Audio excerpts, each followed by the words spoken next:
Spirulina, আপনারা spirulina খেয়েছেন? কেউ খেয়েছেন স্পিরুলিনা? খেয়েছেন? তো যারা স্পিরুলিনা খাচ্ছেন দেখবেন একটা দুর্গন্ধময় পায়খানা হয় না, আর ভিন্ন রকম একটা গন্ধ, খেয়াল করছেন?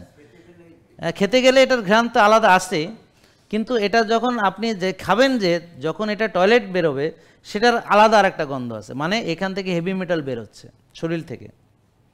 আরেকটা কি? Coffee enema. বলেন কি? Coffee enema. Coffee enema. Far infrared sauna. বলেন ফার ইনফ্রারেড সৌনা। তা আমি এই যে সৌনা কেন করি? ওই যে সৌনার ভিতরে বসে ভিডিও দিয়েছি, হ্যাঁ, কেন দিই? আপনাদের হেভি মেটাল বের করার যে আরও অনেক প্রক্রিয়া আছে, কিন্তু আমি যে কটা বললাম, আপনারা কে কে এগুলো করেন? হ্যাঁ, আচ্ছা, আপনি করেছেন না সোনা? ফার ইনফ্রারেড সোনা, নর্মাল সোনা এখানে করেছেন কয়বার জীবনে? একবার। ওতে কোনো কাজ হবে না। যে কোনো জিনিস, যে আমি একবার জীবনে নামাজ পড়ছি, হয়ে গেছে, আল্লাহ তুমি আমাকে জান্নাত দিয়ে দাও, নট লাইক দ্যাট।